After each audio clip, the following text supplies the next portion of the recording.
Hey there. Hello. How do you do? My name is Harry Wetzel. Thanks for coming. It's the 80s, darling. Yes, it's 1985, February. And I seem to have, sort of, just won a new sweetheart. Yes, named Beatrice. And not only that, I seem to, sort of, just lost an old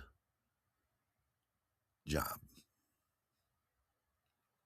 Yes, named Vino Veritas. Yes, I know, the end of an era. Yes, an era that was pronounced dead when Beatrice said, I think you must have already quit. To which I said, ugh, I think I must have already quit.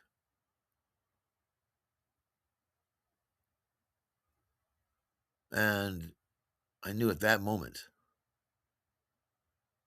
like a bolt of lightning into my brain, that I wouldn't be going back to Vino Veritas anymore. I knew it. It was the end of an era. It was. It's bittersweet. I mean, I was there. I had a lot of stuff happen to me there. I worked in the wine cellar for hours. I took my clock radio down there so that I could have some music because you couldn't hear the radio from the upstairs radio from downstairs. So I would the boxes were stacked to the ceiling almost, and I would sit on other stacks of boxes to stack some of the higher stacks of boxes. I can see it. Anyhow, it is bittersweet, but also sweet because it wouldn't have happened if I hadn't met and hooked up with Beatrice. Yes, this new sweetheart. I say sort of because we were actually sort of an on again, off again couple. We would get together for several days in a row and spend the whole time together, except for we had jobs, but we'd spend the whole time together. And then we wouldn't see each other again for a week or two, sometimes longer. And then we'd see each other again for a crush of 3 or 4 days where we'd spend the whole time together and stay in bed all day long and then go out and eat and then go to work and then do it again that night, go out carousing and drinking.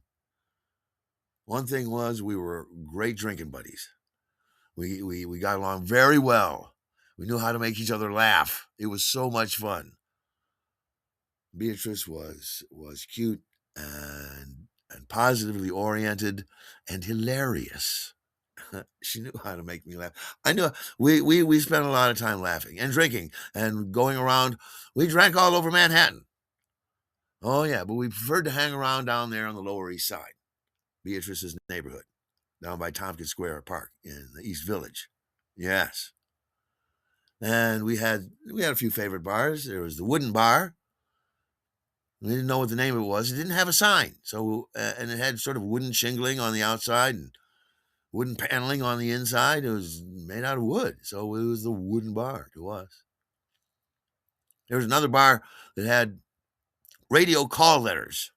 W something, something, something. We never learned what that name of that bar was either. So we would just say W any random letter. WXOQOR.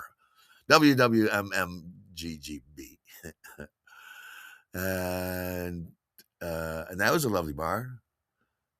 Place had a hilarious bartender, yes. There was another place we called the Horseshoe Bar. Now, this might have been called the Horseshoe Bar because they had a bar shaped like a horseshoe. Yes. And that might have been the actual name of that actual bar. But we drank all over town, and it was fantastic. You know, we laughed a lot. We never got in arguments. We never got in a fight. We never got in a tiff. We never got in a quarrel. No, it was just fantastic. Beatrice was much too level-headed and too positively oriented. I was very unhappy at the time. Yes, I was. If either one of us ever made a sort of a flippant crack, it would be me. You know, and she'd say, "Geez," and I'd say, "Oh no, I'm sorry," and then we'd be fine again. That was the worst that it got. It was fantastic. We had so much fun together.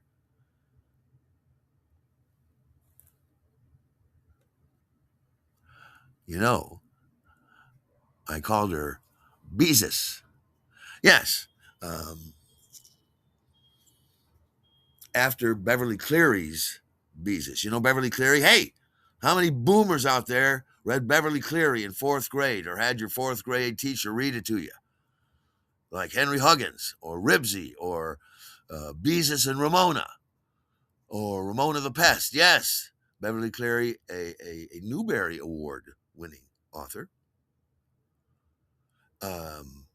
wrote this whole series of books with all these, she wrote them in the 50s. So if you read them today, they are somewhat dated. She wrote some in the 60s, but they're a little dated, a little white. But it's lovely fourth grade reading, if a little dated. So I called her Beezus because there was she came in the room one time and she just called to mind Beezus from the books. So I said, Beezus. And Beezus in the books, real name was Beatrice. So hey, it's a natural.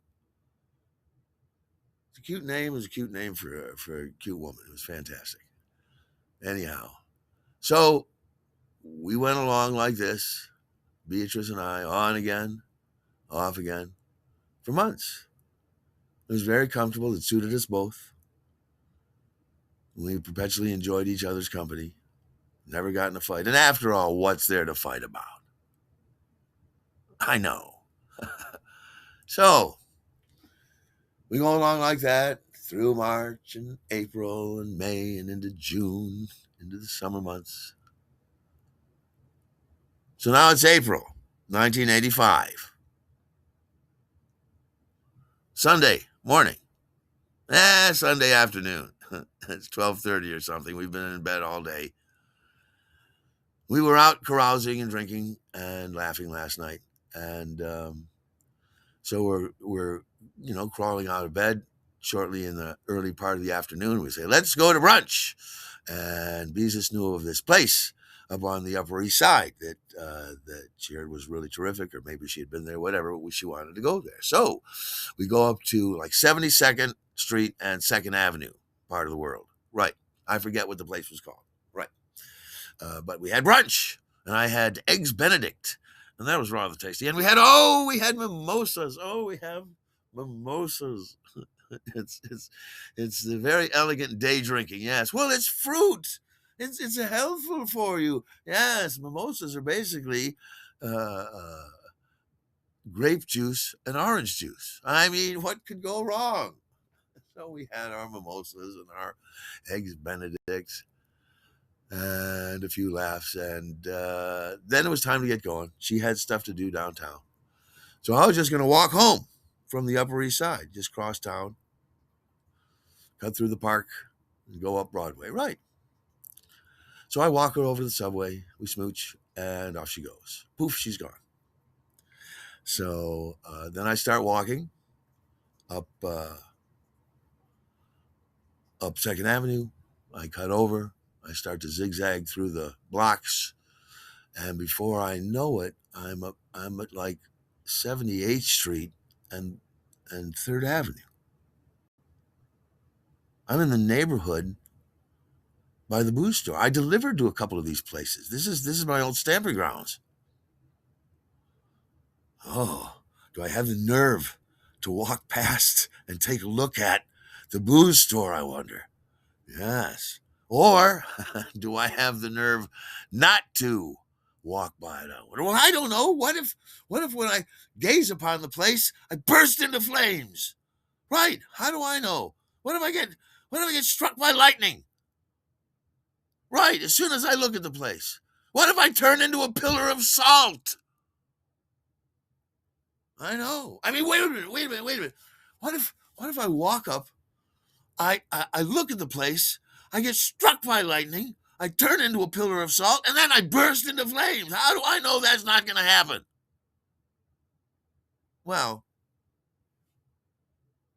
I figure it's worth the risk, so let's go. So I'm walking I get up to 83rd Street, 3rd Avenue. Oh, right here is the building where Mr. Zappa lives. Yeah, he was a fellow who had a chin and no jawbone beneath it. Oh, poor fellow, I know. But he was super nice and he was a great tipper. I love that guy. Then you look over across the street over there is the Mocha, the Hungarian restaurant where we got Wiener Schnitzel and Hungarian goulash. Yes, I love that place. Now I'm walking up and I pass the deli where I used to get cheese or I got the Coke for Margie's Rum and Coke. Yes, right next door to the booze store. And then I'm standing in front of the store, place where I grew up a little bit, place where I spent some of my misspent youth. Yes. But now, as I'm standing in front of it, the front window is covered on the inside, all over, with butcher paper, with brown butcher paper. And there's a sign in the window that says, New Home of New York Paint Fair.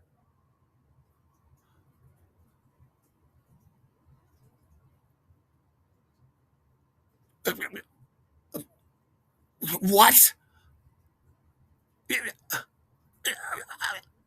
I'm flabbergasted. I don't even know what to think. What happened? I turned my back, and what on earth could have happened? Oh, maybe Stephen got in trouble for moving all that liquor across the state line. Maybe he's in jail. Maybe Michael is too. No. Maybe that $900 that Gregory took crippled the finances of the. No. Maybe Gregory's in jail. No. Maybe Stephen had a stroke. No. Maybe, maybe they just couldn't get along without me. No.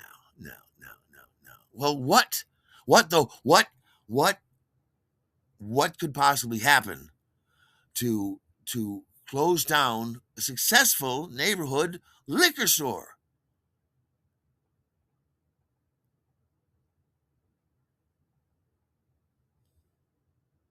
I felt like the rug had been ripped out from under my feet. I reached in my pocket, I took out a cigarette, and I lit. Immediately, it started raining. Of course, it started raining. I'm standing there beneath no awning, just getting rained on.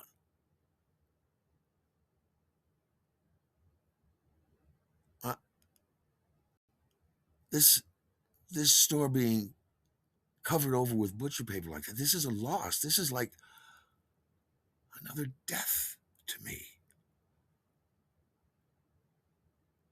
I mean, I've sort of fled in terror from the place, but I love this place.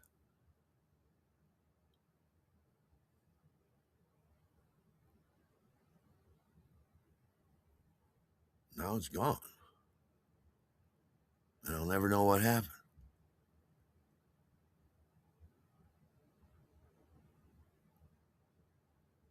I just tried to smoke my cigarette, but it kept getting wet in the rain until finally it was extinguished by actual raindrops.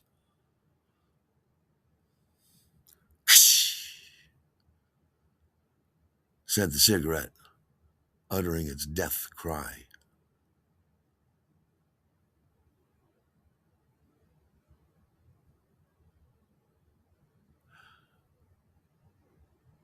End of Stave Two. Absolute Never Forever. A true story of life and love and death in Manhattan, the 1980s.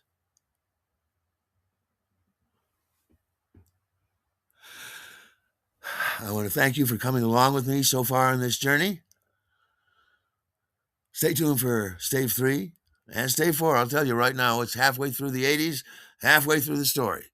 Thank you for coming with me, dear listeners. I really appreciate it. I love you guys. It's fantastic. Please come back. Tell everyone you know to make your day complete.